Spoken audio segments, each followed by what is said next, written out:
L'Assemblée va maintenant entendre l'allocution de son Excellence M. Arshad Mohamed Al-Halimi, président du Conseil de direction présidentielle de la République du Yémen. Je prie le protocole de bien vouloir accompagner son Excellence, que j'invite à prendre la parole devant l'Assemblée.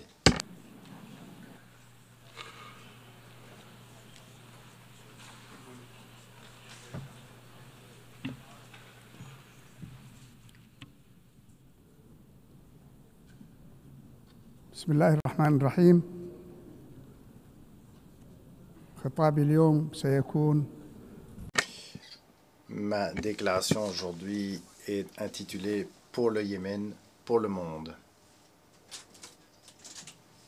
Majesté, Excellence, Altesse, Madame la Présidente de l'Assemblée générale des Nations unies, Monsieur le Secrétaire général, Mesdames et Messieurs les représentants, Mesdames et Messieurs les délégués, je tiens tout d'abord à adresser à Madame Annalena Baerbock et à son pays, la République fédérale d'Allemagne, mes sincères félicitations à l'occasion de son élection à la présidence de l'Assemblée générale des Nations unies. Je lui souhaite plein succès dans la conduite de cette session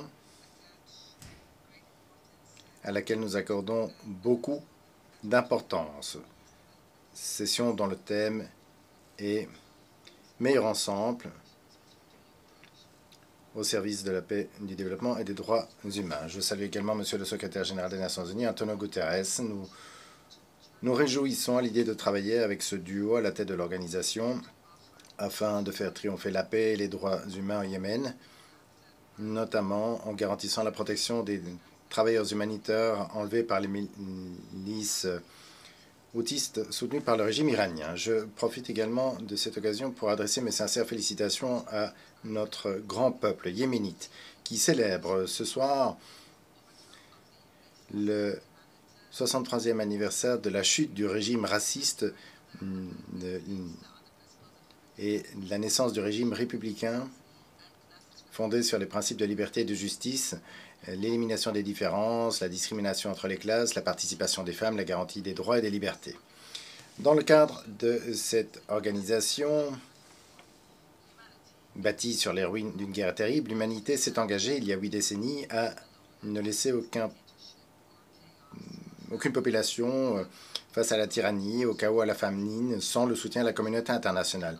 Vous vous êtes engagés, et nous nous sommes engagés avec vous à ce que notre organisation préserve la dignité humaine et le droit des peuples à la dignité, à la sécurité, au développement, à la paix. Aujourd'hui, après 80 ans, nous vous posons la même question cruciale. Ces valeurs sont-elles toujours vivantes ou pas? Sinon, que signifie le fait que notre pays soit laissé en otage du projet expansionniste du régime iranien et de ses milices qui utilisent la faim comme une arme, la religion comme un outil et les voies maritimes comme un moyen de chantage? Que signifie le fait que ce pays ancestral soit devenu l'un des foyers de terrorisme transfrontalier les plus dangereux au monde? Nous ne sommes donc pas ici pour simplement parler de la résistance légendaire du peuple yéménite face aux organisations terroristes les plus violentes et les plus arrogantes qui soient, mais plutôt pour construire sur ce qui a été accompli et appeler le monde, cette fois-ci, à agir et à nous en se souvenir et à porter l'aide que nous avons promis à notre peuple, et non pas à répéter les erreurs du passé. Le Yémen, aujourd'hui, n'est pas seulement une crise interne, c'est devenu un test pour la crédibilité du système international. Plus d'une décennie après le coup d'État des milices houthistes contre le consensus national, notre peuple vit l'une des plus grandes crises humanitaires et fait face à des menaces sécuritaires qui dépassent ses frontières pour toucher la région et le monde entier. Les milices houthistes ne sont plus un simple groupe rebelle dans une région éloignée du pays, mais plutôt une organisation terroriste mondiale dotée d'un arsenal important, avec y compris des missiles balistiques, des drones, des bateaux piégés, des mines marines, des missiles à fragmentation et d'autres armes interdites au niveau international. Par ailleurs, ce groupe illégal soutient des réseaux de trafic de drogue. Ils utilisent de nouvelles technologies pour perturber les communications dans le but de transformer le Yémen en un laboratoire d'essai pour les armes de ses soutiens. Il ne s'agit pas seulement d'un instrument de guerre, mais d'un projet visant à redessiner la carte dans la région. Il faut se demander ce que demain nous réserve lorsque la mer Rouge et les voies navigables seront devenus les otages permanents de ce terrorisme. C'est pourquoi, mesdames et messieurs, les années passées ont prouvé que la politique de gestion du conflit par le biais de mesures d'initiative incitatives n'a fait qu'apporter davantage de destruction et que la politique d'endiguement a donné aux milices houtistes le temps et les ressources nécessaires pour élargir son arsenal. L'ONU n'a pas été capable de protéger ses employés qui ont été kidnappés à Sanaa ou de protéger les installations pétrolières et les navires de transport maritime. Il est apparu clairement que la paix tant souhaitée ne pouvait être obtenue par la négociation, mais devait être imposée par la force. Il est aujourd'hui du devoir du monde de revoir sa position concernant la situation au Yémen. D'un côté, il existe un large front national qui croit en la légitimité internationale, adhère aux valeurs de partenariat et de démocratie, préserve la diversité locale et la participation de la population et qui œuvre à bâtir des institutions d'État. C'est le front que je représente aujourd'hui, ainsi que mes frères du membre du conseil de direction et du gouvernement, au nom de tous les Yéménites. Et en face, nous avons une organisation sectaire, fasciste, qui commet des actes de terrorisme transfrontalier et qui adopte un modèle autoritaire, théocratique, hostile aux droits humains. C'est le groupe des houtistes et leurs partisans.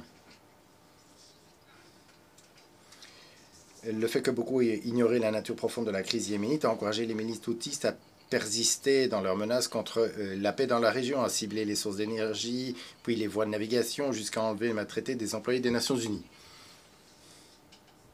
Je me suis déjà exprimé depuis cette tribune à plusieurs reprises, et j'avais affirmé que le gouvernement de la République du Yémen était toujours prêt à une paix globale, même s'il devait pour cela faire des concessions douloureuses, tant que c'était dans les intérêts du peuple yéménite. Mais après l'échec des efforts de maintien de la paix, il est devenu nécessaire d'agir ensemble et de manière décisive afin d'imposer la paix. C'est pourquoi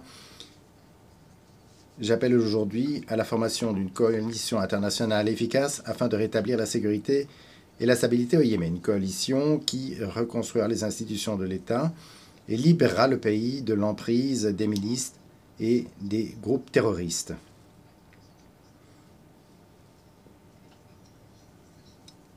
La 80e session de l'Assemblée générale des Nations unies semble avoir un besoin urgent de prouver à ses membres que le droit international n'est pas une simple légende et que l'ordre mondial fondé sur des règles n'est pas un simple appel sélectif. Le Yémen et Gaza, dans ce contexte, restent des terrains d'essai pour notre institution. C'est là où l'on peut affirmer que la force du droit est toujours capable de s'opposer à la loi du plus fort. La cause palestinienne est au cœur de cette question. C'est une blessure qui continue de saigner. C'est la question centrale pour les Arabes. Alors que nous avons connu un tournant historique avec la reconnaissance massive de son État indépendant. Et nous voudrions saluer le Royaume d'Arabie saoudite pour les efforts qui ont été déployés en collaboration avec les partenaires français afin de progresser à cet égard. Nous réaffirmons également notre appui à l'autorité palestinienne et à la solution à deux États, conformément aux résolutions de l'organisation et à l'initiative de paix arabe. Et nous appelons les autres États membres à reconnaître l'État de Palestine et à appuyer le droit de sa population à la dignité. Dans le même temps, nous réitérons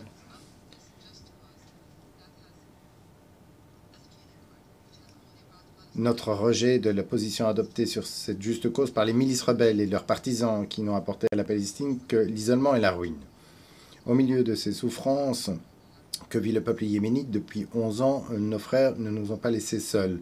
L'Arabie saoudite, les Émirats arabes unis, non seulement ont tout fait pour protéger l'État yéménite de l'effondrement, mais aussi toute la région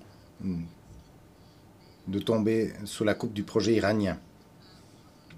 Ils ont présenté un modèle pratique de partenariat stratégique fondé sur le développement. Le monde devrait adopter ce modèle et pas simplement l'observer.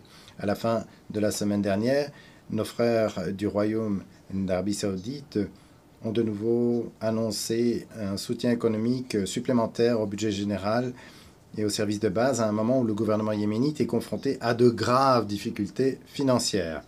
Et nous espérons que la communauté internationale se joindra à cet effort afin de permettre à des millions de Yéménites de survivre. Monsieur le Président, Mesdames et Messieurs, le titre de ma déclaration était « Pour le Yémen, pour le monde ». Nous ne vous invitons pas à travailler pour le Yémen uniquement, mais pour le monde entier. Le Yémen ne doit pas être la proie du chantage et du terrorisme. Cela n'ouvrirait la porte qu'à davantage de victimes et cela saperait la crédibilité de cette organisation et de ses principes. Ce que nous vous demandons, ce ne sont pas de nouvelles déclarations, mais une action internationale décisive pour appuyer le gouvernement légitime qui est un partenaire fiable sur le terrain. Le moment est venu de lancer une coalition internationale pour libérer le Yémen et pour reconstruire l'État yéménite, pour protéger la sécurité dans la région et dans le monde face à un terrorisme transfrontalier croissant. Voilà ce que nous espérons et je vous remercie toutes et tous.